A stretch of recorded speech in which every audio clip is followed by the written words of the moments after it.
এই বছৰৰ এপ্ৰিলৰ পৰা ছেপ্টেম্বৰ মাহৰ ভিতৰত আমি আৰু 3 লাখ মানুহক ঘৰ দিম যাতে 26 লাখৰ তালিকাখন সম্পূৰ্ণ হৈ যায়।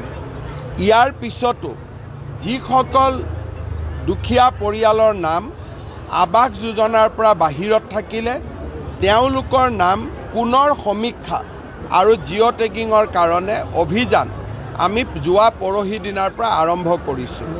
জীৱিকা সখী বাইদেউসকলে এই অভিযান আৰম্ভ কৰিছে। 27 তাৰিখে এই অভিযানৰ সামৰণি পৰিব।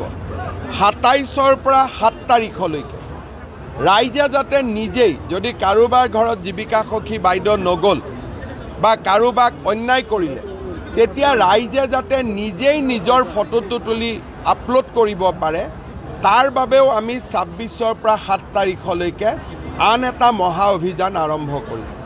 তাৰ পিছত যাৰ সঁচাকৈয়ে কেঁচা ঘৰ আছে প্ৰত্যেকগৰাকী মানুহৰ নামে আমি লিষ্টত সন্নিৱিষ্ট কৰিম আৰু পৰ্যায়ক্ৰমে তেওঁলোকক ঘৰ দিয়াৰ ব্যৱস্থা কৰিম।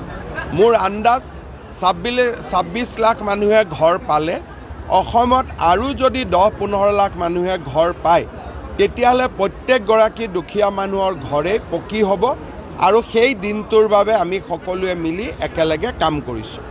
এই বছৰৰ এপ্ৰিলৰ পৰা ছেপ্টেম্বৰ মাহৰ ভিতৰত আমি আৰু 3 লাখ মানুহক ঘৰ দিম যাতে 26 লাখৰ তালিকাখন সম্পূৰ্ণ হৈ যায়।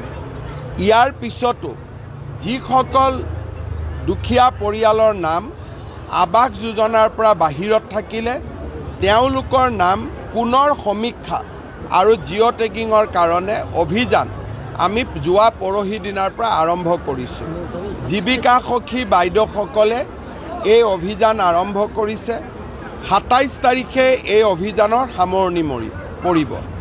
27ৰ পৰা 7 তাৰিখলৈকে ৰাইজে যাতে নিজেই যদি কাৰোবাৰ ঘৰত জীৱিকা সখী বাইদেউ নগ'ল বা কাৰোবাক অন্যায় কৰিলে তেতিয়া ৰাইজে যাতে নিজেই নিজৰ ফটোটো তুলি আপলোড কৰিব পাৰে তাৰ বাবেও আমি 26ৰ পৰা 7 তাৰিখলৈকে আন এটা মহা অভিযান আৰম্ভ কৰিম।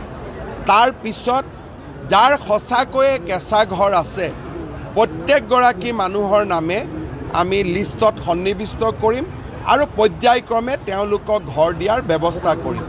মোৰ আন্দাজ 26 লাখ মানুহে ঘৰ পালে অসমত আৰু যদি 10-15 লাখ মানুহে ঘৰ পায় তেতিয়াহ'লে প্ৰত্যেকগৰাকী দুখীয়া মানুহৰ ঘৰেই পকী হ'ব আৰু সেই দিনটোৰ বাবে আমি সকলোৱে মিলি একেলগে কাম কৰিছোঁ।